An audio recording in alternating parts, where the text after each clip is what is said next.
Hello, everyone, and thank you so much for joining us for episode 34 of the Clown Fiesta podcast. I'm Blue Jay. I got Jane T250 with me. Wouldn't have it any other way, and we are 1 week into the playoffs, or the midseason showdown, if you will. I would say we had one really good series and one really not so great series. Would you agree with that one, JNT? Yeah, it was a bit of a meh. Yeah, I especially game one of the first series was so hype. I was so ready to go, and then I would say the 100 Thieves Cloud9 series didn't exactly live up to the hype that the TSM one did. But we will get into that.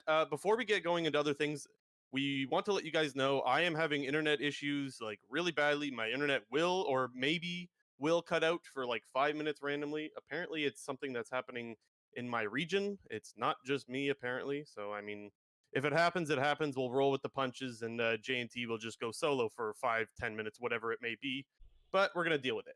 What are your thoughts? Let's get into some stuff. I wanted to know your thoughts about the new little set that the LCS has. They got a nice new little setup. Now, mind you, they can't get all of the personalities into said setup or into the studio or whatever you want to call it, but I still think it looks pretty damn good, wouldn't you say?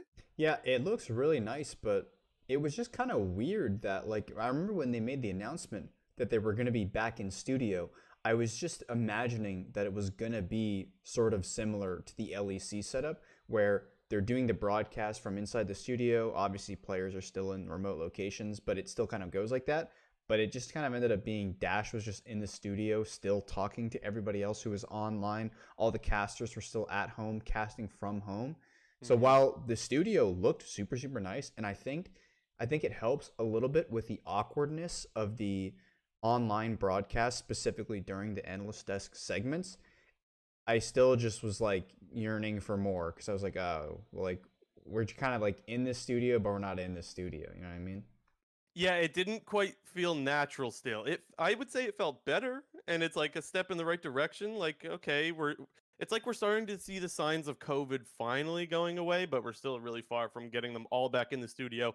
And yes, if they had the same setup as the LEC, it would have been really nice and would have felt a lot more natural. I'm sure all the people on the broadcast would agree with the same thing, but I mean, you got to go with what you got to go with. For me, though, and I'm sure for you as well, it didn't really matter that much because, as we've mentioned before, we've been watching a lot of the co-streams. Yeah. Last week, I think I said on show last week that I was waiting to see the Meteos Sneaky and Double If trio, and we got to see it this weekend, and it was so good. Oh my god, it was funny. Yeah, really, really enjoying the co-streams. What about you? Yeah, I mean, I've said this multiple times. I prefer watching the co-streams over the actual LCS broadcast itself just because I feel like they're a little bit more insightful, but also they provide like just that like hilariousness if the game is going so like slow or out of control or whatever. Like we watched the C900 Thieves series together, and that game one was pretty painfully slow, and it was just a lot better just having like Double Lift, Meteos, and Sneaky like able to fill the time in between, and also like talk about some pretty knowledgeable game stuff. Yeah, it's definitely always interesting, and that's one of the things that you will get with the co-streams is you always have those personalities. No offense to some of the other casters, but they're just not as interesting as watching some of the ex-pro players, especially when they're talking about old memories or old times they went to Worlds or just some funny scenarios that you would never imagine hearing in like a pro setting. But anyways, nonetheless, the co-streams are great. We've talked about them a bunch. We think they're really good. Another thing that came out this past week is the all pro teams voting. We did our own last week, and this week they later announced them, and there was a couple of things that you and I weren't in total agreement with, but overall I think we agree that they did a pretty good job, right? Yeah, in my opinion, this all pro voting or this like split of it was the most accurate that it's been in a long time. I know people like will always discuss and talk about how the media portion of the all pro voting can sometimes get like really absurd in terms of where they're placing people and whom are people that are just on their all pro teams who clearly shouldn't be on there. But it Mm-hmm. felt like this split's voting was very accurate in terms of the players that were actually on there. Obviously, there's going to be some instances where a player is just going to be on there who shouldn't be on there. The ones that really stick out to me was in the media section at least, one person had Closer as first team All Pro jungler. Another person from the media had Jose Diodo as first team All Pro jungler. And a lot of the media people actually had like Tactical as third team All Pro ADC, which. Dude, someone had Impact over Alfari. Like, no, Impact's looked great. Don't get me wrong, but that one's a lot to me. That one's like way less extreme than the other ones, in my opinion. Sure, but I think anybody that has been watching all of the games this year would automatically put Alfari number one. Clearly, everybody else did. I think there was like out of like the 50, I don't know if it's exactly 50, but out of the 50 or so people that voted, there was only like 2 people that didn't have Alfari number one. It was one media person and had what's his face had Impact, and then one in terms of the players and coaches, I think somebody had Huni a number one. You're not allowed to vote for your own team though. No, I'm not including the Team Liquid players and coaching staff ones. There was another team member, whether it was a player, whether it was a coach, that didn't have Alfaris.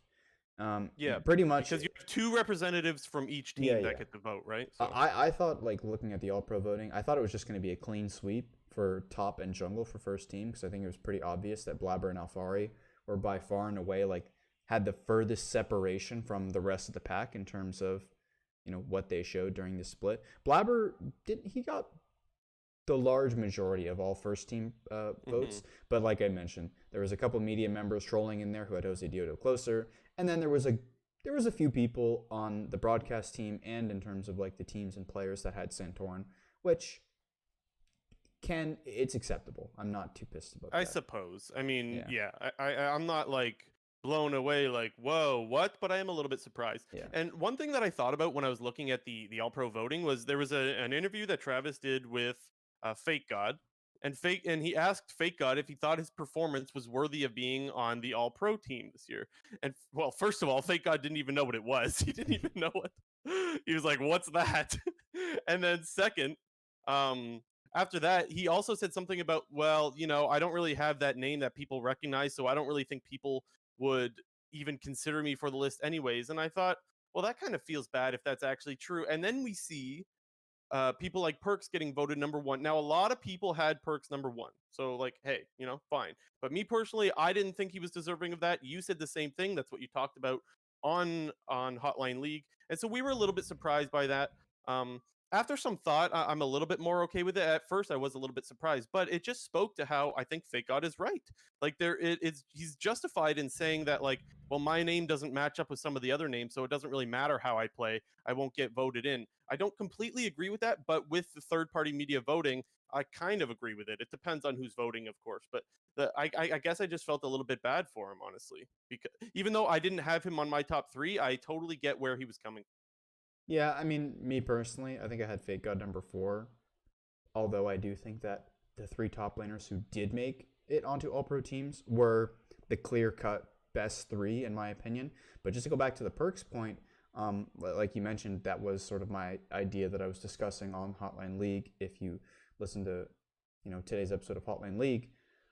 But one thing that Travis brought up that was super interesting was that he, you know, filtered out all of the media voting in terms of, you know, how they do the whole All Pro voting system, and filtering out the media, Power of Evil would have actually came out as the first team All Pro mid laner, which, you know, I think is very interesting. And the main topic that I was discussing on Hotline League was how you should weigh Popoff performances versus consistency. And one thing that I really like in a player who is just them being a very consistently good player. Yes, Perks probably had the biggest pop-offs compared to Power of Evil and Jensen, like throughout the entire split. You think of that huge Tristana game that he had, the Irelia game that he had.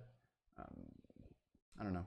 There were a few games where Perks was like heavily popping off, but on the flip side, there was a lot of times this season where Perks was getting caught out in side lanes. He would sometimes get a lead in lane, like with a solo kill or with like a nice play, and then would end up like dying in return to some like stupid, you know, over pushing in a lane or just like not respecting the enemy laner or jungler. And for me, I valued the consistency more than the pop-offs, which is why I had Jensen and Power of Evil ahead of Perks. While I'm not super surprised that Perks ended up winning, just due to, like you said, the whole name brand thing that comes with All Pro voting, It's something I can accept, but in our opinions, we both definitely thought that Jensen and PoE were ahead of him. Yeah. And then the other thing that you mentioned on Hotline as well, which is something I obviously completely agreed with, as I mentioned last week, was Aframu. I think should have been in the top 3. I think that he doesn't get enough respect for what he brings to his team. But with that said, the other 3 supports that were on the list also had good seasons, or good splits rather. So it's like, yeah, like I can see it. While I don't agree with it, I'm not outraged by it. So like you said, I think they did a good job overall, and so yeah, I'm pretty happy for the most part with the All Pro voting. Mm-hmm. Now, Golden Guardians, because there was a little bit of drama with Inero and I Will Dominate. Do you want to fill people in with what exactly went down there? Yeah, basically in I Will Dominate's podcast that he does with LS and Degon, he was basically hypothesizing that Inero, the head coach of Golden Guardians, hired his friends through the connections that he had when he worked in the OPL, and he hired a lot of his coaching staff based on the connections that he made. Basically, just saying that like these guys only got hired by Golden Guardians because Inero was friends with them. And while that could be like a potentially accurate statement, it's pretty random to just make a baseless claim about an individual in the LCS, where you have a big platform and people will respond to that. And then this whole just like drama on Twitter broke out between I Will Dominate and Inero. It didn't seem super dramatic. I think both of them were just trying to like clarify their sides of the story and what Dom was actually trying to say and what Inero thinks about it and everything. So it didn't seem very like hostile or back and forth like actual drama per se, but it was just super interesting to me that one, Dom would kind of just make these baseless claims, and two, just that like this whole argument, again, I wouldn't necessarily call it an argument, kind of just happened on Twitter. Yeah, I totally like. I feel bad for an arrow because it's really hard to look good in any light when your team's just getting smacked around all split long. Like he's been under a lot of fire for a bunch of stuff, and that's just going to happen when your team is looking bad. I don't think nepotism played any part in what he does, and I think that because there's nothing to go off to say that other than he's friends with some of them. Like that to me is such a lazy take. Now I will say that I feel bad for Dom a little bit, not a lot, but a little bit, because I know that look, we do this show every week, right? So we know we have to come up with our own takes all the time. And so I know that every once in a while, I'm going to come up with a really bad take. And it's not any different for Dom. And so that's what I think happened. I think he got lazy. He had a really lazy, baseless take. And, well, he took it to Twitter. I think he's just absolutely wrong. And I think that he should know better not to do that. But I guess what I'm trying to say is people make mistakes. I say this all the time. I'm not going to hold it against him forever. I think his take sucked. And I think he probably looks back at his own take and is like, yeah, that was a stupid thing to say. But I mean, that's really the end of it. I think. I don't think that. I think Inero said on Hotline League that like they're cool and like they don't really have any beef with each other or anything like that. But yeah, pretty shit take from Dom, I have to say. Yeah, the thing that kind of like irked me about the whole situation was it was kind of like Dom's initial response, because like an arrow randomly tweeted out like an arrow hires his friends XD, and then Dom kind of just replied with like 3-15 but can't like make Yeah. criticism about the org's decision making. And the problem that I have with that is, one, Golden Guardians were not expected to do anything this year.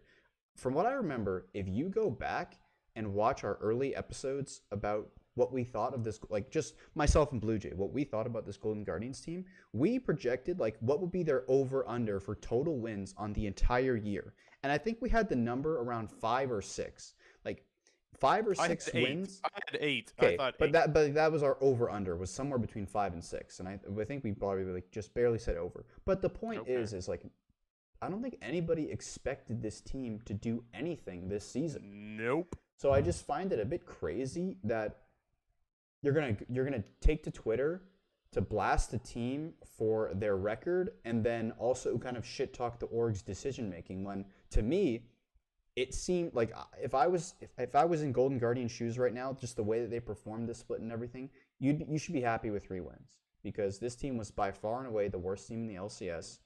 They didn't look good at all. They made minimal improvements throughout the entirety of the split. And it just felt like, there's no reason for Dom to just go out of his way to like blast the org for doing the expected. Well, and that was the one thing I'm glad that you brought up you're 3-15, but I can't criticize, because that was the part that I really didn't like, was that after you make such a lazy take, you kind of double down on it and say, oh, I'm allowed to criticize a 3-15 team. Of course you're allowed to criticize a 3-15 team, but you need something to stand on. Like, there's no argument to stand on there. You're just saying, oh, he hires his friends, lol. What? Yeah. Maybe he hires them because he thinks they're good coaches, and they also happen to be people he knows. Yeah, and I the don't other know. thing, I just think it's a weak take. the other thing you got to think about is the situation that Golden Guardians is in. It was clear from the results of the offseason that this team didn't have a lot of money to work with in the season in terms of the players they were able to acquire. And the same exact thing goes for the coaching staff. Like, if you don't have any money for your players, you definitely don't have any money for your coaches.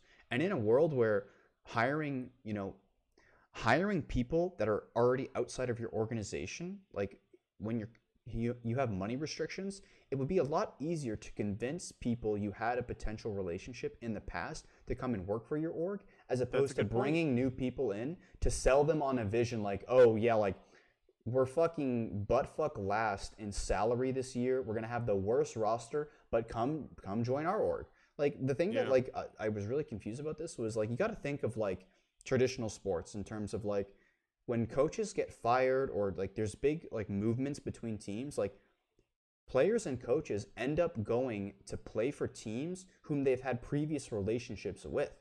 Like in the NFL, you want to make sure that you work well with someone, exactly. right? Like in the NFL, quite often if a head coach moves teams, you'll often see that like other coaches from his coaching staff will join along with him. And it's just because like that we work well with these people. We know we're gonna have we're already gonna have a solid foundation to build off of, and you don't have to start from scratch. So I just thought like you said, pretty lazy take in general. Didn't really have any place for it. And while I think Dom did like a respectable job backing himself up and providing some context to his claim, it just seemed unnecessary in the first place. Yeah, and I like your point that it's not like a bunch of coaches were like, oh, I can't wait to coach Golden Guardians. I'm sure it was slim pickings, but that's neither here nor there. There was a little bit of other stuff going on with Golden Guardians and some coaching drama, if you will. Part 2. Fill us in on that. So, earlier this week, former, I guess, like, I don't know, how would you, Kubz, who's a coach for League of Legends. Kubz, we don't know how to pronounce, but pretty it's something sure like it's that. What did I say? I don't know. Oh god, now I'm confused. But basically, Kubz announces retirement at like the start of last week. And for people who don't know, he's done a ton of coaching across multiple regions. He's coached in the LCS, he's coached in the LEC, has then come back to the LCS to work with Golden Guardians Academy. And a few days later, it had been revealed that he hadn't gotten paid for his time on Golden Guardians Academy, which, again, as Golden Guardians had just been in the news, sparked a bunch of new drama and tweets and everything else. Part of it was like Kubz wasn't trying to like call out Golden Guardians for not being paid. He was also trying to provide some context to the situation and everything like that. But I don't know. He was frustrated because he wasn't being paid before he arrived in the US. However, as Danon then tweeted out later, Danon went on to say, like, just so people know, his contract literally had written on it that like him being paid was going to rely on him being in the USA. So like it's all part of his contract that he signed. And so basically, I think what Danon is trying to say without actually saying it is like, look, guys, he can't really complain. This was known to him. And I think that Kubz, or whatever the hell his name is, was also saying like, look, this wasn't my way of going out to just bash Golden Guardians. It was just some frustrations that he had. And I think he kind of regrets going to Twitter with it. And that's usually the case. I mean, that's a pretty common mistake that we see in esports or just in life, honestly. People that are frustrated and they take their thoughts to Twitter, usually not a good call. Yeah, the thing that's also weird about Twitter, it's like not a place where you can like eloquently speak your mind. Yeah, just due to the do it in 140 characters or less. Well, not even that, just like the way Twitter is, like you see a tweet and you're just like, oh shit, now people start interacting with it, and then this whole chain of like tweets follow after that, providing context to the situation, similar to the Dom thing. And moral of the story: don't take your drama to Twitter unless like I don't know, unless you're Reggie, then it's just the norm. It's not. He's not the first one. He won't be the last one to make that mistake. Shit happens, but yeah. Anything else you want to say on it, or do we want to get into the playoffs or midseason showdown talk? I still don't know if I'm like a fan of the mid-season showdown name. Yeah, It seems too similar to the mid-season invitational. It sounds like it's I the prequel to like MSI. me personally, I don't like it either for that exact reason, but I also don't really care because I know exactly what it is. Like you and I Yeah. follow Yeah. the league close enough. We know exactly what it is. But yeah, looking at it from someone who's just like a part-time consumer of the LCS or any league for that matter, it could get a little bit confused. But I mean, it is what it is. I think they'll probably look to change that next year. But anyways, we got underway Saturday with TSM versus TL, hands down the best series of the weekend because the other one wasn't that great. Absolute banger of game one. What were some of your takeaways from TSM TL Overall or just game one? overall? Let's go overall. Um, I don't think we need to go any particular order. yeah, I think I've said this before. TL is just the better version of TSM. Their players are better individually, which equals better laning. Their objective control is better, and their team fighting is better. And that was kind of just the moral of the story for this whole series for me. The laning of all the Team Liquid players, specifically Alphari, was really good. Alphari was just naturally getting ahead, which is what he normally does, even in matchups where he doesn't have the early advantage or he has a late game scaling champion compared to Huni picking an early game focused champion in game two with the Rumble. I'm talking specifically there. And yeah, I thought TL like overall just did a really good job this series. I thought their team fighting was really, really insane. From Yeah. behind in game one, from even in like games two and maybe not two, sorry, games 3 and 4. I thought mainly in game 4, TL's team fighting really just shined in that game, and it just kind of proved that Team Liquid was the better version of TSM. It kind of felt to me that game 2 was really pivotal in this series, where TSM kind of all in the early game with the Rumble top, with the Lucian mid, and the Udyr jungle. That comp basically just screams, we need to get ahead to be able to win this game, and they weren't able to get ahead. TL just, like I said before, they do a great job of just individually outplaying their opponent and staying relevant in the laning phase despite poor matchups. And yeah, anytime the game went late, it was just TL favored. So I remember saying last week that I was really excited to see how Huni will stand up to Alphari because Huni's been very good this year. Obviously, better than most people would have expected, since a lot of people, including ourselves, were raising the question of whether Hanser should be starting over Huni at the start of the year. I think that Huni definitely put those worries to bed. Yep. So I definitely thought coming into the series, like, okay, this will be an even better opportunity for Huni to really cement himself as that guy that you need in the top lane.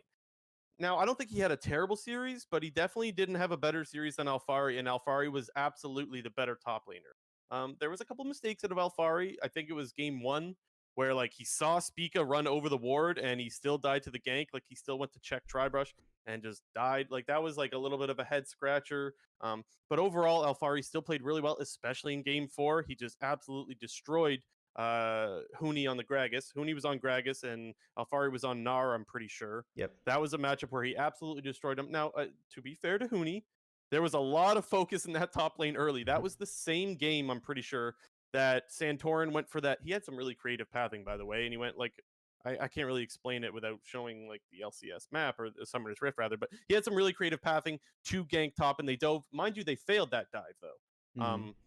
But still, overall, they were playing to that lane, and it did result in Alphari just getting way ahead, and Huni was a total non-factor that game. So I don't know how many times he died, but TL got a lot of advantages in the top lane there. I don't think that the whole series was decided through the top lane, however, because I think that there was some struggles. I didn't really like Sword Art's Seraphine, to be quite honest. When you're running Seraphine, you're hoping to get some really good team fight ultis, and I don't think they were really there. I thought that when they had PoE on Seraphine, they had a lot better Seraphine ultis. What do you think?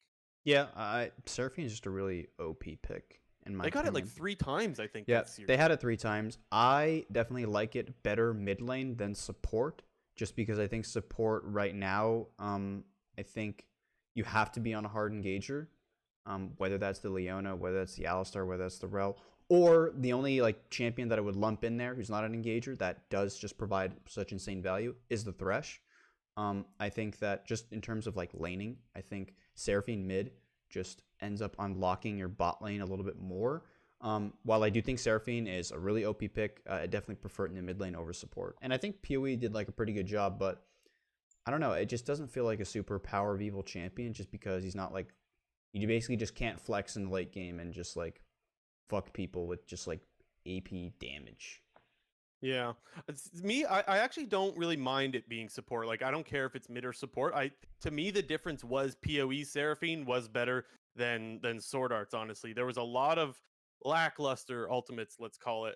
But I don't think that the whole series was decided there either. One thing I wanted to give a lot of credit to TL for was I really liked the combo. Well, first of all, Jensen had an amazing series, so let's just get that out of the way. What did he play? He played Orianna, looked great. He had a good Silas game. Ari in What else did he game play? two. His Ari was insane as well I don't with the remember what he Everfrost. played game four. Should know this. Did I write it down here somewhere? I thought I maybe wrote it down. I I don't don't know. remember, but he played Twisted Fate. Oh, He played yes. Twisted Yes, Fate yes. because he was hella split pushing Yep. in the one game, and he looked really good on that too, even actually. So huge shout out to Jensen for that. I think he was the best player in the series, best player over the whole weekend, to be quite honest. But what I was going to say, or at least I'm losing track of what I was trying to say now. Oh yes, the Everfrost. I wanted to talk about the combo that they ran, the Everfrost Ari with the Nidalee. So we talk all the time about how when you pick Nidalee, you want it to be run with something that is like automatic CC or point and click or something close to automatic CC. And so you'll see it paired with the Renekton or you'll see it paired with Twisted Fate. But they actually went with it with the Ari, which is almost guaranteed CC with the Everfrost into the Charm combo. And while a lot of people will be like, yeah, like whatever, that's not that creative, they're the only ones I saw run it this weekend. So hats off to them for, adapting to the meta and playing something really, really good and clearly really, really effective as well. Both of them absolutely popped off in that game. Santorin on Nidalee and Jensen on the Ari. They just destroyed TSM in that game. And I felt like that combo was really, really a big part of why they took TSM down so hard in that one. For me, with the Ari pick, I kind of felt like the Nidalee Ari synergy was kind of just like a caveat with like Ari being picked, because regardless of if they had Nidalee in that draft, I still think the Ari pick was actually really insane just because of the fact that TSM was running this comp with Rumble, Udyr, Lucian, like mid top side, which is just like it's a super short range comp and a comp that needs to just run at you. Like I'm quoting Zyrene here, but they're gonna run at you. And Nice. Ari is just like, especially when you're building the Everfrost and you're doing Charm Max, which I'm pretty sure that's what he was doing. He was maxing Charm. It's just so good at like stopping people in its tracks and just like slowing down the opposing team's momentum. Like, how the hell is Rumble, Udyr, or Lucian gonna approach Team Liquid in team fights? And they could never, because they have Ari who can dash in, Everfrost charm you, and you're basically just getting CC locked the whole game, and that's what pretty much happened. It just, for me, that Nidalee was just like the cherry on top with that team comp, because if Ari hits somebody with the Everfrost or with the charm, you're just gonna insta die because Nidalee will spear you, jump on you, and follow it up by the Ari damage. How clean was the ultimate? Do you know which one I'm talking about? Dragon, where Jensen Ari ulted over the wall and hit the 3-man Everfrost and Mm-hmm. rooted 3 of them. Oh, that was a clean combo with Gangplank ulti falling on top of them. By the way, Alfari's Gangplank is insane. Like, that was just a clean combo, and the game was done as soon as that combo happened. That was really, Yeah. really nice. There's like a quadra kill bot lane, like Do in you that bot want to lane talk? fight. Do you want to talk about tactical? Dude, the fuck is wrong with this guy? Like on honestly. Yikes! Yikes, man. Like, I don't know. Okay, it was being memed, right? Like, it was memed like, oh, when Tactical is playing Tristana, he's actually playing Malphite because he's just ulting into all of them. I wasn't expecting that to be the case again. Like, this Yeah, is the pro AD carry, supposed to be one of the better AD carries in the region. I wasn't expecting, like, what happened the last week, or like, I just really wasn't expecting it to happen again. But it didn't just happen once, it happened twice in the same game. Like, he is really, really bad on the Tristana pick. And while I think TL was the best team this weekend, they hands down looked the best.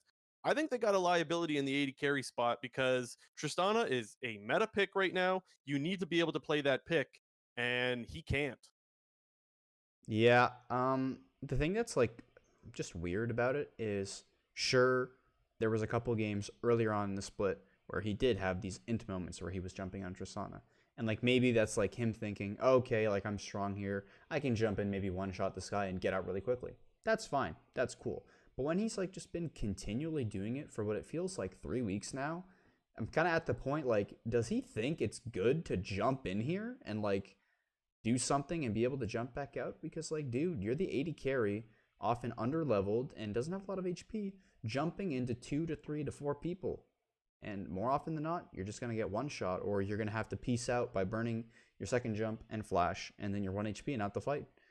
Yeah, like, it costs so much more than a death, because yes, he is usually also flashing out, and now he's primed to be killed again because he has no flash. Like, where are junglers going to focus their attention? On the carry with no flash, right? So it puts them in a really vulnerable spot for 5 minutes when he makes those mistakes, and he does it so often that, yeah, it's really not a good thing to do. They got away with it. I don't know if they can continue to get away with it. Maybe we'll see if C9 puts up a better fight. Uh, I don't know. We'll have to wait and see. But yeah, for now, I think a lot of people are wondering what implications this has on draft. Because for C9, who's going to play them in 2 weeks, if you're C9, maybe you're not so worried about leaving up to Tristana if it means you can get another power pick. You know what I'm saying? Mm-hmm. It definitely, it doesn't just put them in a hole on the Rift, it puts them in a hole in draft, and so that's something else that they'll have to worry about as well. The last thing for me that I wanted to talk about this series was Spica. I didn't think Spica had the greatest series. I thought he was a little bit low impact, I would say. I feel like he's kind of been a non-factor early on, going into, well, not just going into the season, but going into just about everywhere. I've really been disappointed with Spica. I know he's better, and I think he's got to be better if they want to make the run through the bottom part of the bracket. I just wanted to quickly shout out Travis Capper for the raid. Thank you Oh, very much. poggers. Hello, anybody coming in from Travis's stream. We're just talking about the TLTSM series. Last thing I'll say about this was I wanted to really just quickly mention their game 4, which I think, something that I think is very underrated about Team Liquid is they actually thrive really well in chaos.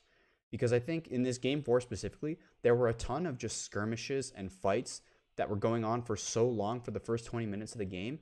And we saw Team Liquid do so well in terms of trading objectives across the map while still being able to go even in team fights where they're potentially down a man. We saw so many situations in that game 4 where Team Liquid was maybe actually down a member in like a 3v4 or a 4 versus 5 or a 2 versus 3, and they're able to keep it close in terms of the kills that they're getting in return, while also punishing heavily on the other side of the map with Jensen on that Twisted Fate. Normally we're seeing Twisted Fate really being utilized as like more of an engagey kind of champion, where we've seen it nowadays, where you're playing it mid lane, you're ulting to side lanes at level 6, and that's kind of your primary focus, is going to side lanes as opposed to being like that split pusher that TF used to be.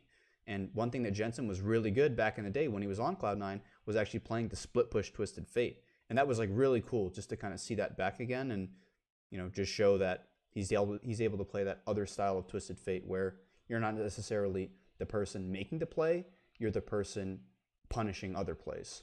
Well, and that's one of the strengths that you get with Twisted Fate, right? Is that you can play both of those play styles, and Team Liquid is good at playing both of those play styles. If you play for his split, he will just ulti in and get a team fight, and if you play for the team fight, he'll continue to split and take your base, and that's exactly what we saw in that series. Just real quick, I just wanted to note, because we're getting all the people coming in from the Travis raid. So first of all, thank you so much, Travis, for the raid, much appreciated. But if you guys do want to catch some of the parts of the episode that you missed, We are on Spotify, we are on Apple Podcasts, and we are on YouTube. You can find us, Clown Fiesta Podcast. I mean, I don't think there's other Clown Fiesta podcasts out there, so No, we're the only one. you can definitely find us on there. Make sure to hit the sub buttons, make sure to hit the follow buttons, and all that stuff. It is much appreciated. And thank you everyone for being active in the live chat. Let's What else move did I on. want to talk about? No, I did Oh, want to talk about one more thing for TSM TL before we move on. Was there TSM was getting some flack, let's say, for their setup when they had Soul Point and they were able to kind of choose. First of all, the game was in their hands. This was game one, where they probably had the best chance of winning a game that they ended up losing. They had the choice of going to Baron or to Dragon, and I remembered watching the Meteos Doublelift Sneaky co-stream, and they were pretty critical of TSM for not setting up around Dragon. But I actually don't mind TSM going towards Baron there, because one, that's the part of the map that they had control with already. So if you go towards Dragon, you're going to be face checking Team Liquid, and so I don't think that's where you get a good fight. And it's a good trade. If you end up trading and you give away what was, I think, Team Liquid's third Dragon, and you get Baron, that's a win trade for you. Like that's a trade you want to take all day. So I didn't think the play was that bad. What I did think was bad is that they started up Baron, they tried to turn, and then they went back to Baron again with no ultimates up, and that's when Team Liquid just completely wiped them. I think that they still had Gnar ulti available and just a bunch available to them, and that's where I think the mistake was. I don't think playing to Baron was a mistake from TSM, but I mean, Team Liquid's just good, man. They know how to punish, and they punish that play really, really well. So yeah, huge props to Team Liquid for that. yeah. In that game one, I definitely do like it's hard to say because the main thing that Doublelift always preaches on his co-stream about Dragon Soul versus Baron is Baron is temporary and Soul is permanent stats. And Yes. while yes, you know, Team TSM would have had to been face checking Team Liquid to go get control of the Dragon area. At the same time, I think in the two team comps they were playing, like in my opinion, TL had the better late game comp. They had Orianna Jhin, which just completely outranges like the engagers on TSM's comp and Renekton and Udyr. So I just think that if you're in the TSM position, it's kind of like okay to like go run to Baron because you can't exactly face check these champions. And I don't mind like them like quote unquote flipping Baron because I think that like they're super far behind into the game. Like it's not necessarily worth to just like throw yourself at the enemy team for a dragon that you technically can give up. And I don't fault TSM for the decision that they made because I didn't think it was a bad decision. It just, in my opinion, I think at that point in the game they were clearly outscaled, and so I kind of expected Team Liquid to, win that. Yeah, once TL got the team fight win, you knew the game was going to go in their favor. Yeah. Yeah, definitely. I definitely agree. Okay, let's move on to C9 100 Thieves. Obviously, not the greatest series in comparison to the TL-TSM series. Like I said, it's very clear which series was better. But I think we did learn a lot from this series. So a lot of people were hoping that 100 Thieves would be able to turn around in playoffs. Clearly not. I don't think they looked that good at all. But I would even say I actually didn't think C9 looked that great either. I thought there was times where they looked very good, and I thought there was times that I was like, TL or TSM would punish this a lot harder. Would you agree or disagree with that? I don't think C9 played great by any means. I didn't think they were just like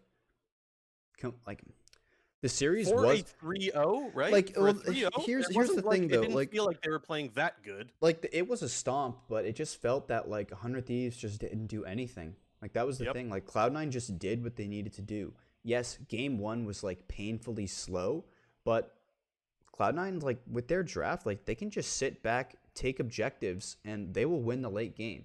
So I think in game one, yes, I think against the better teams in Team Liquid and TSM, in my opinion, I don't actually think TSM is a better team than Cloud9. I'm just saying that against these other teams like TL or TSM, I think they would do more in an attempt to gain control of the game as opposed to 100 Thieves, who basically just did nothing.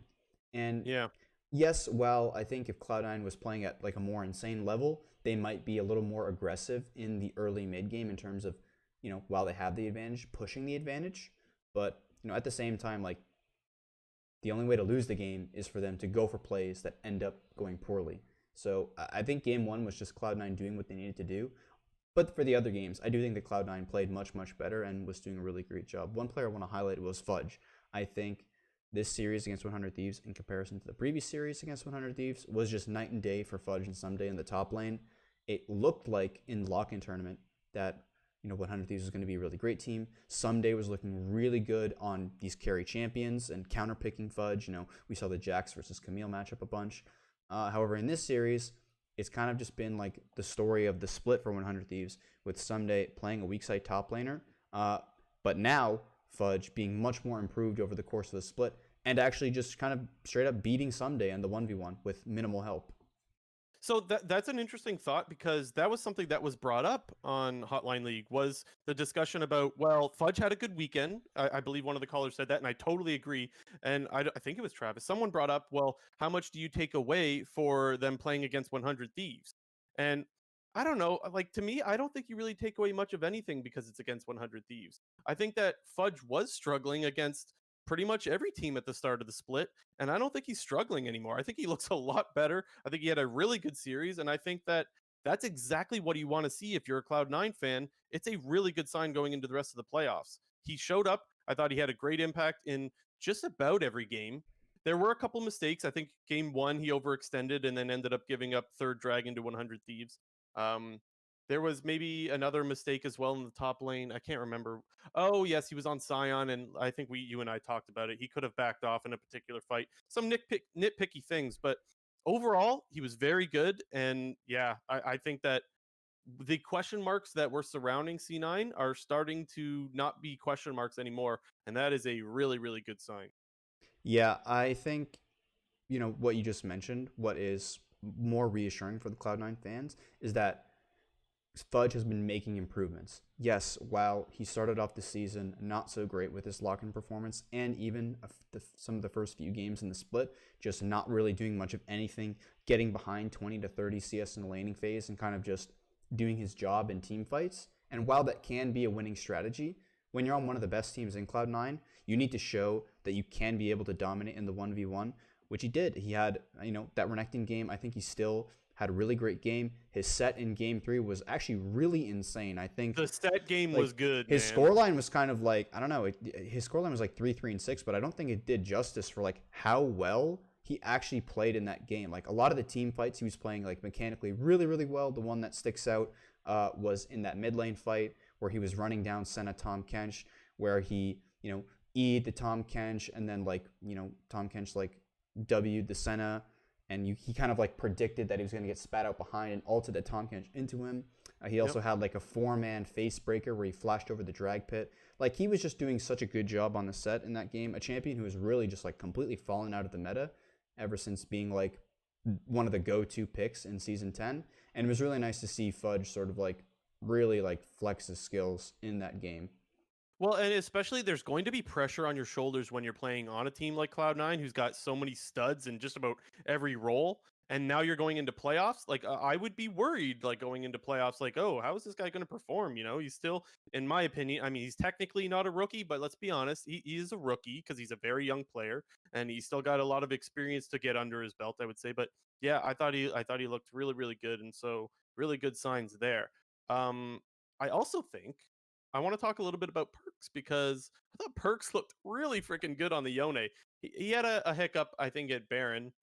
He accidentally used his well, I don't know if it's W or E because I haven't played Yone. It's Z. The one where you go back to his I don't even know if you call it a shadow, but you know what I'm talking about. Yeah, he used that. I think it was a misclick. I don't know, but anyways, it put him in a really bad spot. He ended up getting shockwaved and just died, and then they ended up giving over the Baron. So he wasn't without fault. He didn't play a perfect game, but you could tell there were some plays where he actually had some really nice pop-off moments, and I remember thinking, I don't think most mid laners make that play. And that's what you sign Perks for, is to do something that most mid laners can't do. So I thought that was another really good sign in the favor for Cloud9, despite the fact that I don't think they looked amazing this weekend. There were some really good things, right? Mm-hmm. Yeah, and I think, we're mainly discussing Fudge and Perks, and I think rightfully so, because those were the two players that had the most to prove, you could say, going into these playoffs in terms of how they compare to the rest of the league, specifically against the best players in the league. I don't think people were worried for Perks as much as Fudge. But in terms of Perks, just showing a little bit more consistency, not as much like inting on the side. Yeah, while he does Popoff, he does do a bit of inting on the side. Yeah. But with the rest of the Cloud9 players, we can quickly talk about Blabber, Sven, Vulcan. But it just felt like it was like another day at the. It was like another day on the job Day for at the those. office. Yeah, like they were just popping off the whole series. Like I think a lot of people for Blabber will talk about his Lilia game in Game 3. And while I do think that his first 10 minutes of that game were pretty atrocious in terms of face checking the Udyr in top lane and his abysmal build, I think past the first 10-15 minutes of the game, Blabber actually played really insanely well on the Lilia in terms of the multi-man sleeps he was getting, just the way he was positioning, his objective control, minus that little like random Baron that they like lost at the end. The rest of it was pretty good. I think Blabber had a really insane series. Game 2, we know, or you should know, you don't give Blabber Olaf. They gave it to him, and he carried the game.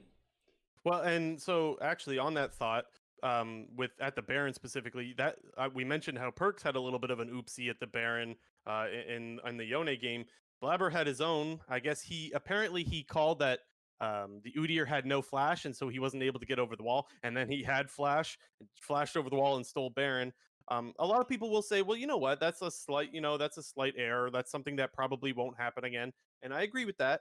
But I actually went back and watched that play, and I think that Baron gets stolen anyways from a Jinx rocket. I watched it very closely.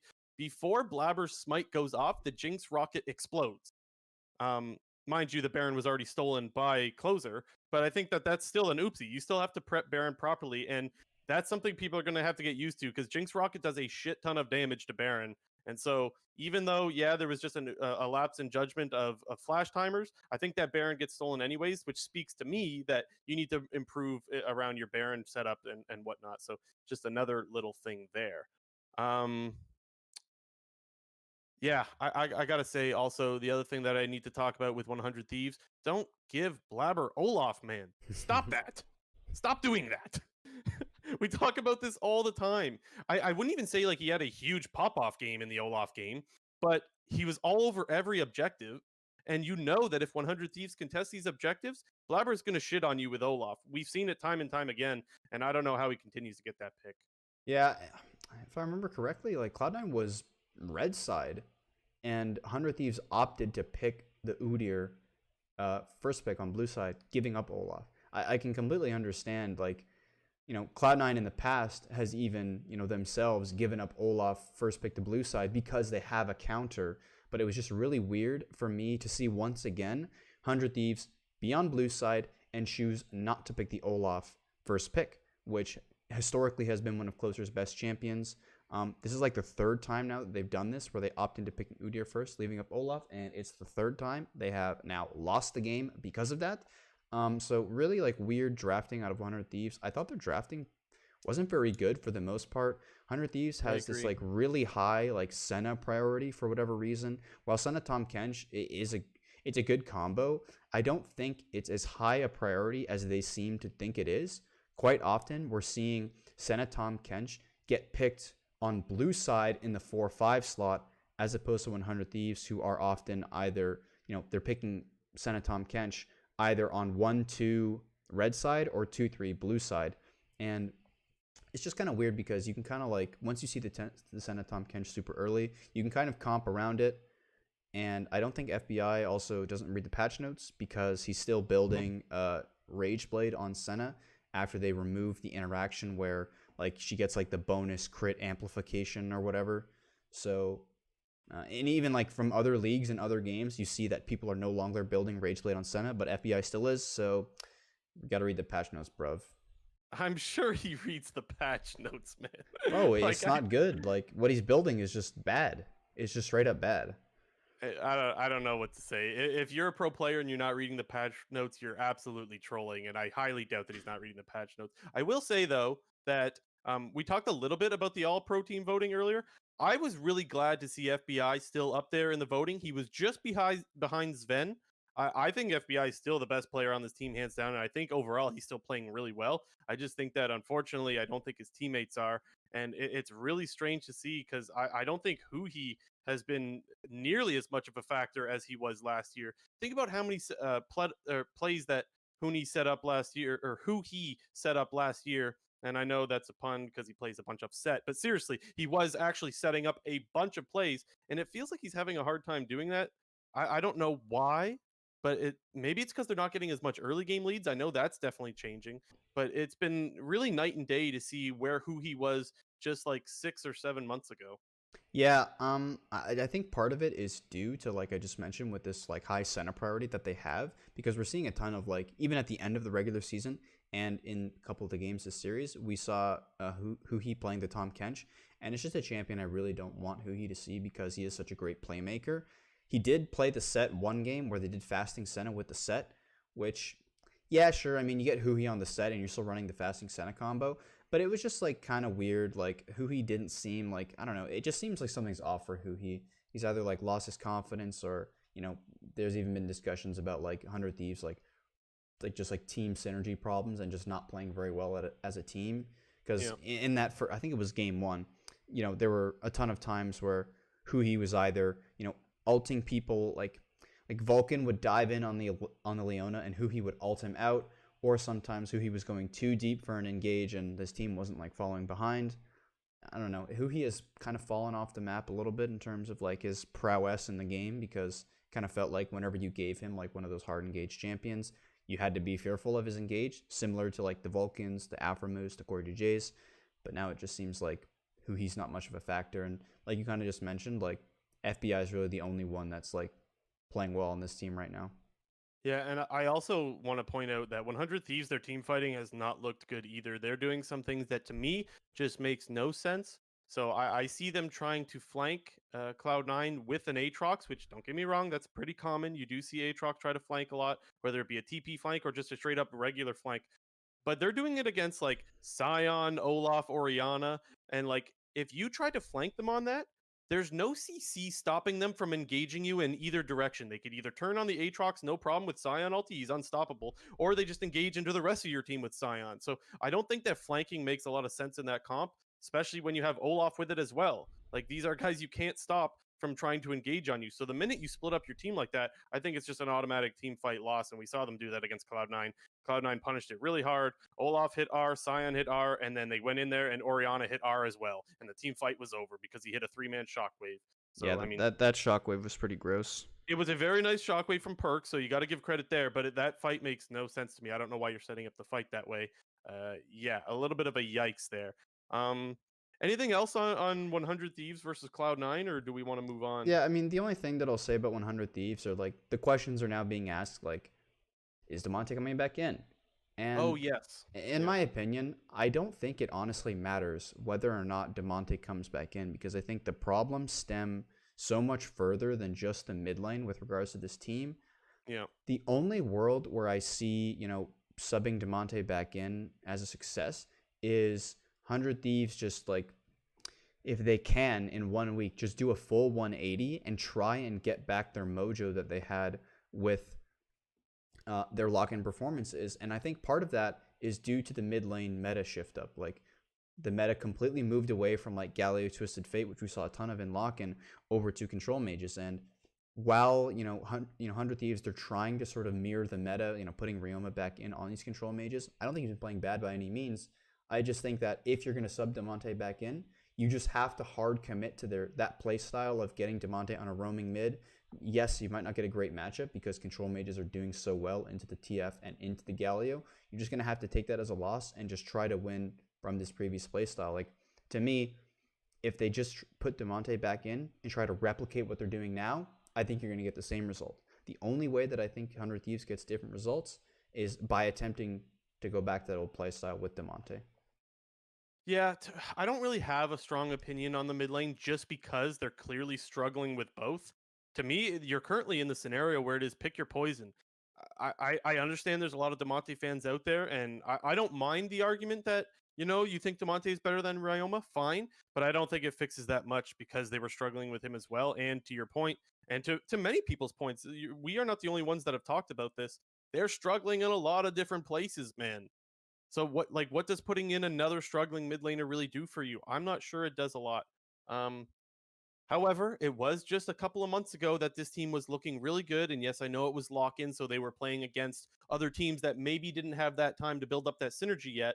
But I still think that it's not all doom and gloom. You have 1 week to prep for, I would say, probably the other weakest team in the playoff bracket in Dignitas. And then if you win that, which you should, because I think you're playing against a weak team, then you have another week of prep. So I think that there is maybe some time to try to get going in the right direction. We saw TSM do the same thing last year in summer playoffs. TSM did not look good at all when playoffs started. And by the end, they ended up winning the whole split and they looked a lot different. So is it completely doomed yet? No, but God, do they need a lot to change, right? But Yep. I did want to thank someone in the live chat for bringing that up because that's something that I meant to bring up and I completely forgot about it. So thank you for that. Uh, Anything else, JNT? Nah. Okay, let's get into our weekly awards. So, a lot of you that are new in the live chat will not know what the hell this is. Every week, we just do two awards. They're very simple. One's a Popoff award. It is exactly what it sounds like. And the other one is a Beansoup award. And Beansoup is just for disappointment. And so, I don't care if we start off with Popoff or Beansoup. J&T, take it away. Give me one. Um, well, I already talked about it just very recently. Fudge, I picked as my pop off, mainly because, while yes, he had a very good series just in terms of his play. My main reason for giving the pop off was just due to I think how he was just dominating Subday in the 1v1. We saw, you know, him kind of actually be like a pressure sponge in that second game where he's playing the Aatrox versus the Scion, where he got dove 2 times early on into the game and was still super relevant, doing a ton of work in team fights. And then in games 1 and game 3, we saw really strong laning out of Fudge and really good just like 1v1 dominance with the Renekton and with the set. And yeah, Fudge was popping off. It's really good to see, him make some improvements. And, he'll need all that he can against Alfari in 2 weeks. Yeah, you and I have said, like, if there is a player that's in a good spot to get better, it's got to be Fudge. You're on a great org. I'm sure they have a great coaching staff. I have no reason to believe that they don't.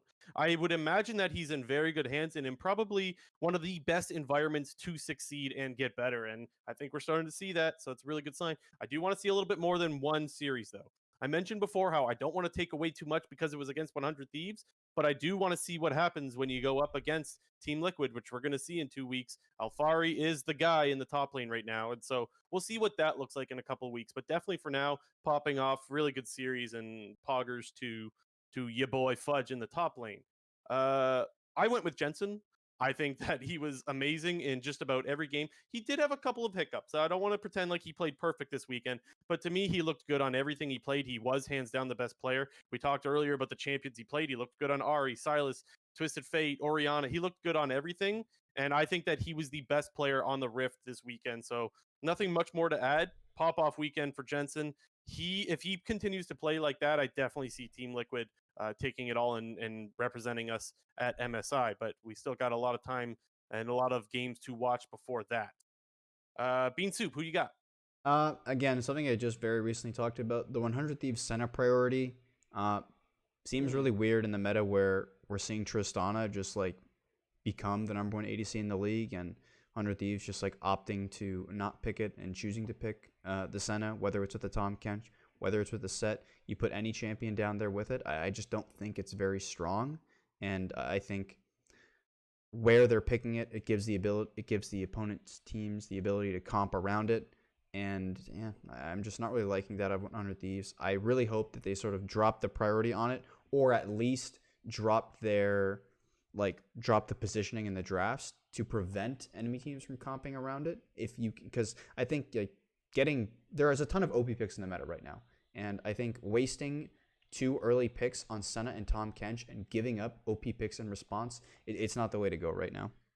I wouldn't, in my opinion, I wouldn't call it a waste. I don't mind the argument that you think there's better priorities. I can maybe get behind that. I wouldn't call it a waste because I do think it is still a strong duo. But I will say I freaking hate Tahm Kench, and I think that champion is so anti-fun. So any Bean Soup award that involves Tahm Kench, I'm all in. I agree. Anytime a play is about to happen, he just devours someone and then nothing happens. Get that champion out of the freaking game, man. It's not fun. So yes. Beansoup, I had to go tactical. Look, man, tactical Malphite is freaking hilarious, but it is bad, man. It is so bad. And I can't believe, I mentioned earlier, I can't believe that we're seeing it again, where he's just I want to say Malphite ulting in. What, like, dude, come on, man. That is not an LCS player there. I don't know I feel bad for the guy because I definitely think that he's better than what he's showing us. But I can't believe we're seeing that happen back to back weekends and more than once. Maybe it's kind of like a mental block. I don't know what's going on, but it's really disappointing to see what was one of the best AD carries in the league in summer last year become, well, in all honesty, a liability on a pick that is absolutely meta right now, and you need to be able to pull that out in a lot of different drafts. So, yeah, we'll see. Yeah, I don't think you're going to be able to make those kinds of plays against Cloud9 and get away scot-free, or like even just Yeah. like not get hard punished.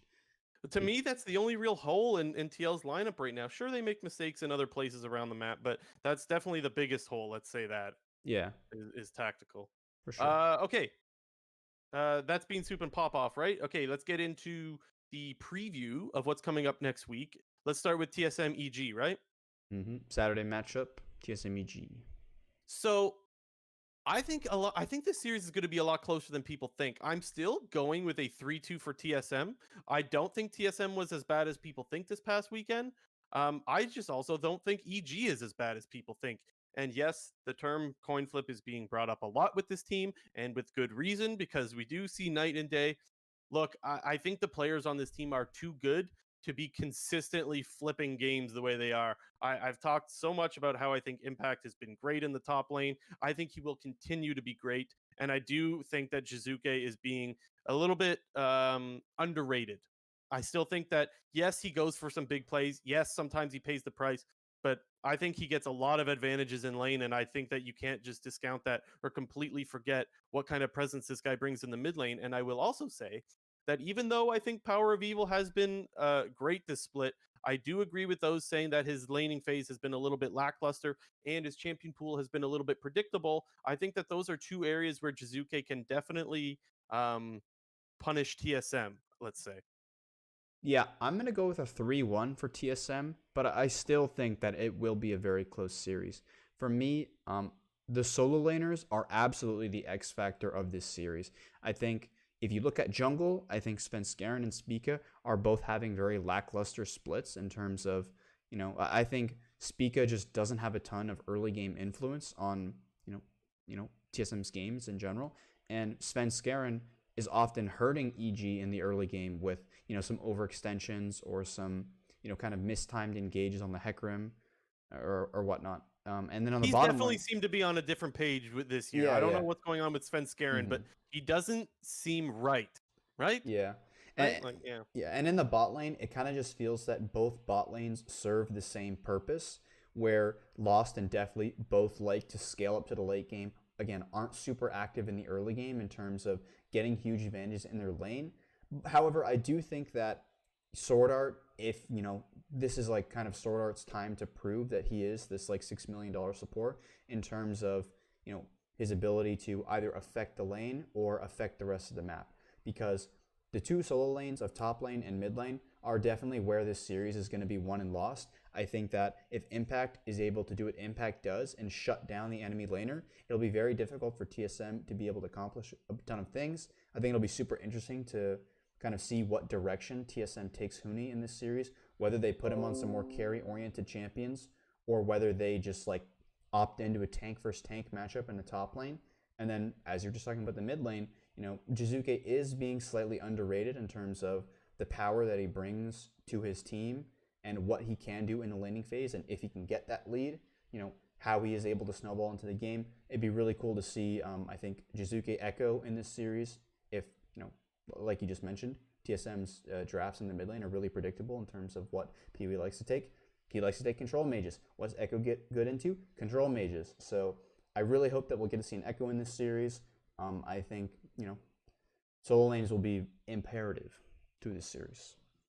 What's really interesting about this series to me is that no matter what, one of these teams is going to look at Spring Split as an absolute failure. You and I talked last week about where do teams like are teams happy with how they've performed in spring, and I think that if either of these teams get knocked out in the losers bracket so early into the playoffs, I think that it's an absolute failure. So I think you're going into this week going EG is going to fail or TSM is going to fail. Especially, I think there was higher hopes for TSM with obviously the $6 million man in the support role. Mind you, I still think Sword Art has looked a lot better than he did at the start of the split. But regardless of that, you can't lose 2 series in playoffs and then just be done and call that split a success, even if you did finish second place in the regular split. So a lot of pressure going to be on both of these rosters, I think, going in to this weekend. Yeah, and I think what kind of makes it like doubly worse, specifically for EG, is that they didn't even have that great of a record at the end of the split. They were what, 10-8, and obviously, as your record is like cumulative now from spring and summer in terms of your playoff seeding in the summer split to go to Worlds and everything. If EG were to lose this series, they would definitely feel like super shitty because they only finished with a 10-8 record. I think TSM on the other hand, they could feel a little bit better just due to the fact that they had 12 wins. But they're again, in a better setup to go to Worlds because they can have a better summer playoff spot, if you will. So I get what you're trying to say, but yeah, regardless, it is a failure if you lose this series for no matter what team. And so yeah, lots and lots of pressure there. Anything else before we move on to the other series happening on Sunday? I had 3-1 TSM. You had what? Just to remind everyone. I had 3-2 TSM.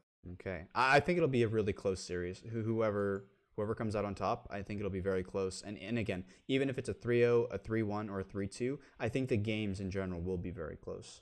As long as the games look anything like Game 1 of TSM, let's fucking go, baby. I'm looking forward. I don't really care who's playing in the series. I think that no matter what, you have potential for a really good series going into these playoffs. So I think that every team that's in playoffs has something to bring that's exciting. And so I don't think this series is any different. Alrighty, we have Dignitas versus 100 Thieves in the Sunday best of 5. To be honest, it's kind of a weird series just due to the fact that both of these teams are kind of on the decline. Dignitas, I think they ended their season like 1-4 in their last 5 games, if I remember that correctly, because I think they were 1-4 in their last 5 games, and 100 Thieves since like week 4 has not been looking very good. So for me, it kind of just feels like whoever's going to win this series is the team that makes the most improvements. Yeah, that's a good way of putting it, because I think both of these two teams need to improve. I think there's no doubt there. I would say that I still think Dignitas is looking better than 100 Thieves at the moment. While I do think that they need to clean up their early game, because I don't like their early game is very inconsistent from the Dignitas side. They team fight really well, man. I really like what Aframu and Dardoch bring to a team fight. I think it was Mark Z on Hotline talking about how they have really good synergy together. Maybe it was Inero, I don't remember. But I do think they have great synergy together. They are often on the same page, and they both play very aggressive. I wonder, though, if Aframu is going to get his Alistair. I think he's been amazing on the Alistair this split. I really like what Afro's brought to the team. But I want to know what happens if you take him off that pick, because I think like half of his games were on the Alistair. With that said, yeah, I don't know. I still like Dignitas in this one. I'm going to go with a 3-2 Dignitas prediction. And I think that 100 Thieves will be really, really sad after this weekend. The thing that to be honest, I haven't even decided who I'm going to pick in this series. And I think that's mainly because like when we saw Dignitas and 100 Thieves go up against each other in the regular season, the most recent game at least, Dignitas had a huge early game lead and ended up throwing it in the late game over to 100 Thieves. And with 100 Thieves is we have not yet seen recently 100 Thieves play have a lead at least. So I wonder what they're going to look like with the lead, because 100 Thieves they've been getting behind and just fall behind. And I do think there is opportunity for them to punish some of these over aggressive and potentially uncoordinated plays that Dignitas does do in the early game. I just wonder what it could look like should 100 Thieves be able to get an advantage, and just like what that would look like. I think I am going to stick with Dignitas still. I'm going to go 3-2 Dignitas, but I feel like this series could honestly go any way, like a 3-0 either way, or like a super close series 3-2 either way. So I really like the point that you make about what happens if 100 Thieves is playing with a lead, because like you said, we haven't seen a lot of that lately, but that's something that we saw a lot at the start of the split. We knew that right away at the start of the game, 100 Thieves was going to be the first team to make a play. They were diving top or they were diving bot, always. Mid was roaming and they were diving. But now everyone in the league knows that that's their play, and I think that's why they're struggling to get leads, is because they're just so easy to read now. Everyone knows what their play is going to be, and so they're very predictable. Now, with that said, because they're predictable, maybe they don't get those leads. We haven't seen them get many leads lately, and so that could be that could be the main problem that this team has right now, and maybe that's why we're seeing them struggle so much. But another point that I want to make is think about lane by lane. Who do you give the advantage to? If you go top jungle, mid, bot, support, who do you give the advantage to in each lane in this series? Or who has played better in your mind? Okay, well, top lane, I would say Fake God has been playing better than Someday. Jungle, I agree. I would say Dardoch has been playing better than Closer. Mid lane, Agreed. I would say is neutral. Really? I would go Yeah. Saligo all day long over both mid laners for 100 Thieves. I think if you have Ryoma, and I don't think, dude, I think Ryoma's been doing an absolutely fine job in the mid lane. I don't think he has been the problem with this team at all. I think against Saligo, he'll go even, and I don't think it's going to be like a domination either way. The thing with bot lane, which is weird, is I would take FBI over Neo, but I would 100% take Aphromoo over Huhi. And like you mentioned, it will be interesting to see if Aphromoo can get his hands on the Alistar, because I think that we're definitely going to see two hard engaged. I mean, I say this, but you're likely to see two hard engaged champions in the support unless 100 Thieves has, like, again, this Senna priority that I don't like, and they end up picking like some fasting Senna shit. If that doesn't happen, I think we will see a ton of Leona, Rel, and Alistar in the bot lane from Huhi and from Aphromoo. And that dynamic will be really interesting to see, because I think just straight up laning wise, I think FBI is a better laner than Neo. And if Huhi is like doing a playmaker versus playmaker, I would probably give the advantage to 100 Thieves, mainly due to FBI. But it's very close. And it's very close. I don't know. I think the only position that I give the advantage to is in bot lane and not support. Clearly, I think we have Aphromoo over Huhi, but I think FBI has been better than Neo. But the thing is, I don't even think it's by a lot, because I think Neo has looked really, really good this split. He's got the killer instinct, dude. And I know that's not, I don't think it's fair to only look at the game that way and to look at a series that way, but I do think it's a good place to start. And it's so crazy, because think about what we would have said coming into the split. Yeah. I wouldn't have had Fake God ahead of Someday, would you? No. I wouldn't have had Dardoch ahead of Closer. No freaking way. Same thing with mid lane. Pretty much everywhere. Maybe support, I would go Afro over Huhi, but I think it would be close. And so that to me is just, it really speaks to just how far 100 Thieves has fallen. And I mean, I hope they get back up, because to me, I thought they were going to be a contender for a world spot, but I don't think they're playing anywhere near that anymore. I said 3-2 dig. I don't think you gave an actual game prediction. You said dig, but I don't know. I thought I said 3-2 dig also. I'm pretty sure I did. Maybe I didn't. That's the case. Sorry we're if both I did. 3-2 dig. Yeah. Should be a good series. I'm looking forward to it anyway. Yeah. Let's go, baby. Anything else before we get into some quick little topics? We got a lot of them. That's why I say we just get into them. Okay, let's get into them right now. Go for it. First one, the Riot CEO lawsuit legal documents got released. I know you said that you kind of read through them. What did you take away from them? So here's the thing. When there's something like this, I think there's a lot of things that go into this, and I don't want to be the one to speak on something where I don't know all of the details. I did read the solid majority of the documents that were released. What I want to say to people is, before you form an opinion on this, make sure you read those documents, because I do think there's a lot of information in there. For those wondering where you could find them, I think it was Ghostcrawler that tweeted them out. Mm-hmm. I think that, let's just say there's a lot of information in those documents, and I think this is the kind of thing that people should form their own opinion on. I don't want to be the one to tell you what to think in this particular scenario. Let's just say I was very surprised to see what came out in those documents, and a lot of things that I would say don't look very good for the plaintiff in this one. Kind of a non-answer, but we'll move on. Well, Um, I I'm rarely like just to give non-answers though. I yeah. really rarely do, but I think this is one of those things that it's a very sensitive topic, so I apologize Oh, for that, guys. for sure. Next up, LCS and LEC teams are reportedly interested in Nemesis for the summer Let's split. go, baby. Let's go. This guy deserves to be on a team. Will he be in LCS? Probably not.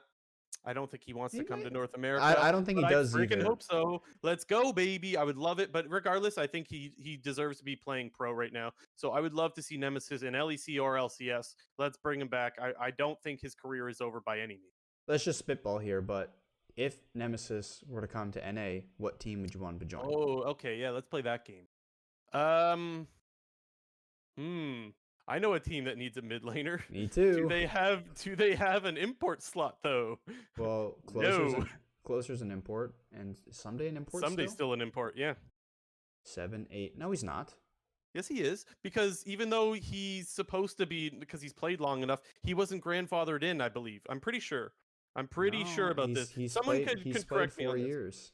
Yes, but that's not how it works anymore. That's not how the rule works. Are you It's sure? yeah, you need to be grandfathered in, and yeah, I'm fairly certain, anyways. I'm not Okay. 100%, but I'm like 95%. Somebody in the yeah, he has to get a visa, like someone in the live chat said. So Okay. Well, from what I know though, is 100 Thieves does have a lot of, uh, you know, promising academy players. I'm trying to remember who their top laner's name is. It's slipping my who are we talking about? the 100 Thieves academy top laner. 100 I I don't know. I I gotta can look it up real quick. yeah, You look look it. it up. You Well, look it up, no, and look it up. But like, if I was 100 Thieves, if you could get Nemesis, oh, I would. because you're saying that Tenacity, someday. Tenacity. That is his name, Tenacity. Okay, He thank is you, pretty good. live chat. He was on the 100 next team last year. He got brought up to academy along with Kenvi, I believe his name is. He's their jungler. So I think depending on the 100 Thieves results from this season, if for whatever reason they could get Nemesis, I could see a substitution from 100 Thieves, similar to what they did a couple of years ago when, With Fake God, right? yeah, with the whole fake god situation. We've seen it before. It's It not could totally happen. out of the realm of possibility. Yeah, Uh, I do think it's more likely though that he will go back to an LEC team. I think the one that was rumored like to be the favorite was Vitality, because apparently they're looking for a replacement for Melitza, and they also have Crownshot on their team, whom Nemesis is really good friends with. So yeah.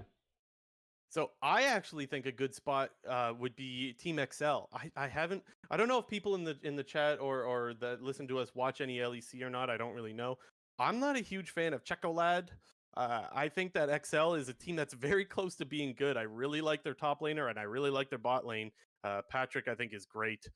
Anyways, that would be a spot that I think he might go. But yeah, there's a lot of options. I think there's a lot of people or a lot of teams that could use Nemesis. But anyway.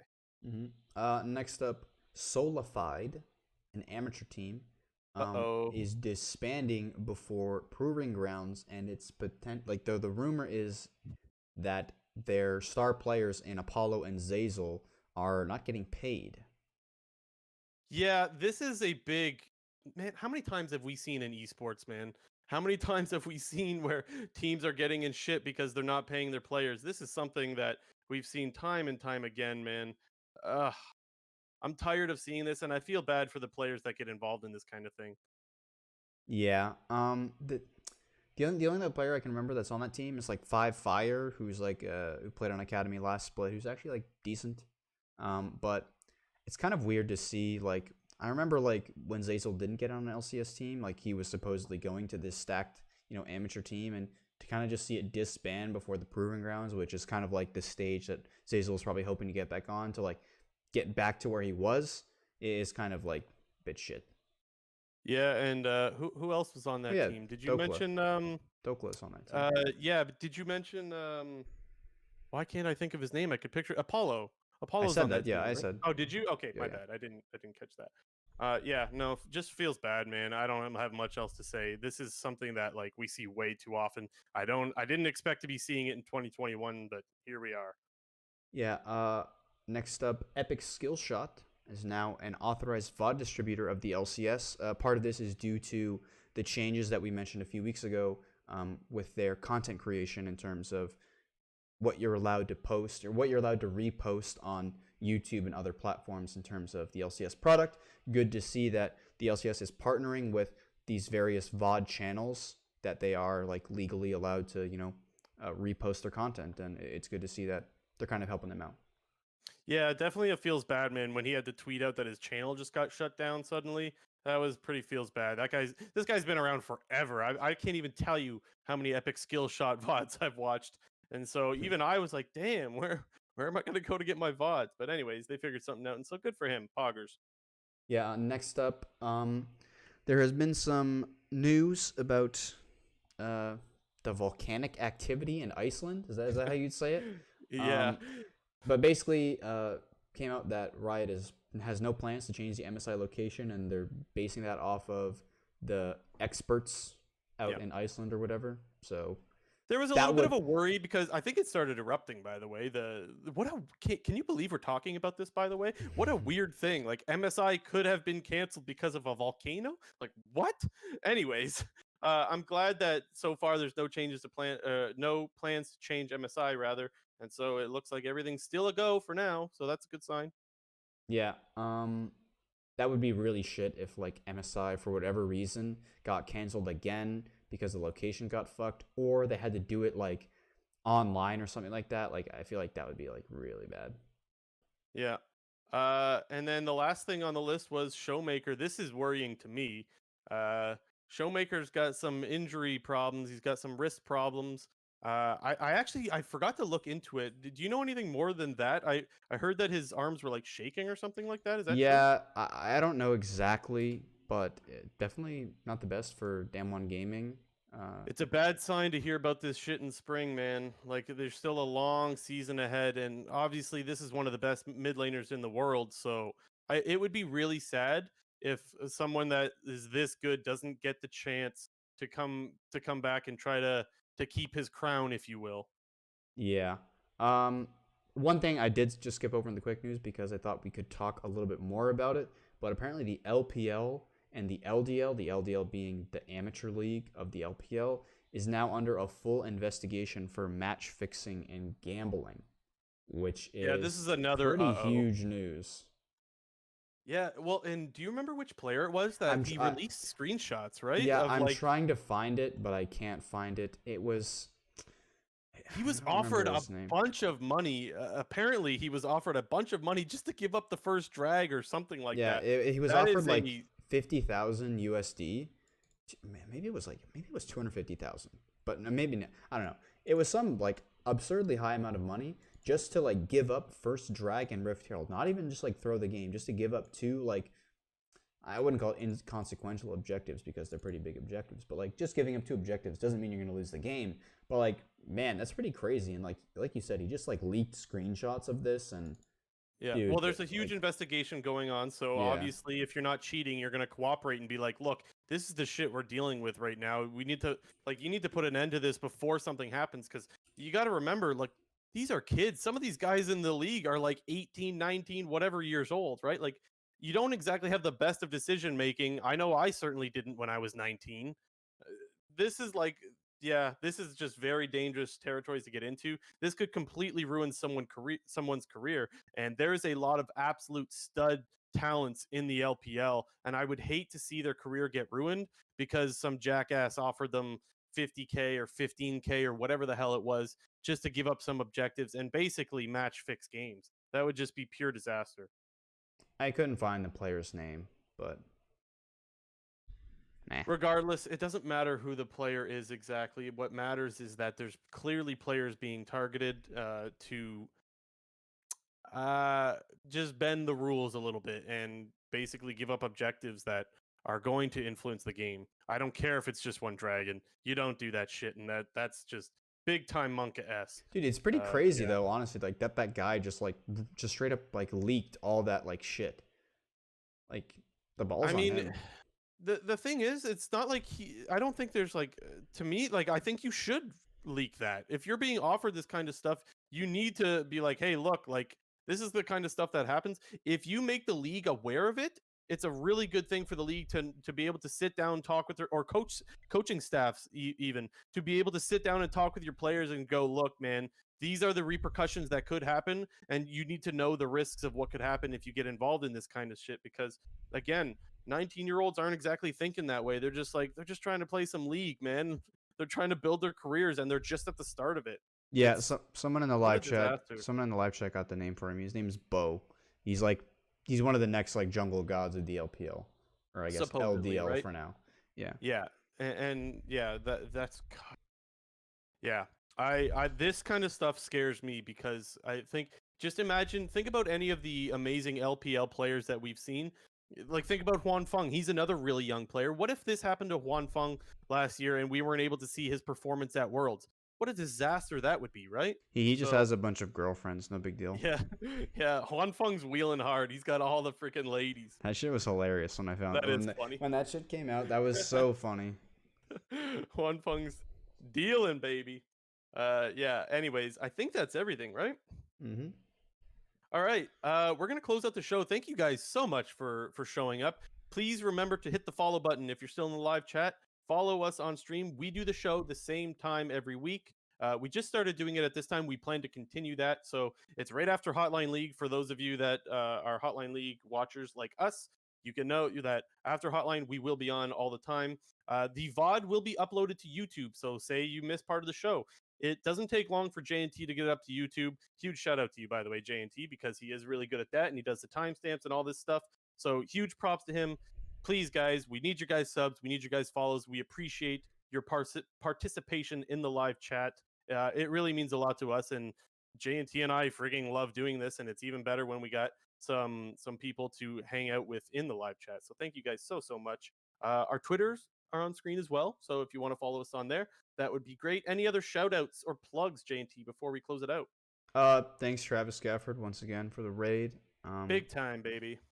Appreciate all the support you're giving us over these last couple weeks. Whenever we come on Hotline League, you name drop the podcast. It's nice. Yeah, Travis has been great. Also, no, I'm giving Beansoup award to Travis, though. I mean, he gets Popoff and Beansoup. What the fuck? You got to remember the name, man. He can't remember the name. Damn, he always forgets the name Clown Fiesta Podcast.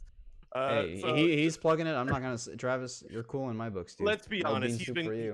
He's been great, honestly. In more of a serious way, he's been great. And so we really, really appreciate the help that he's been giving us. And so thank you guys so much. This has been episode 34 of the Clown Fiesta Podcast.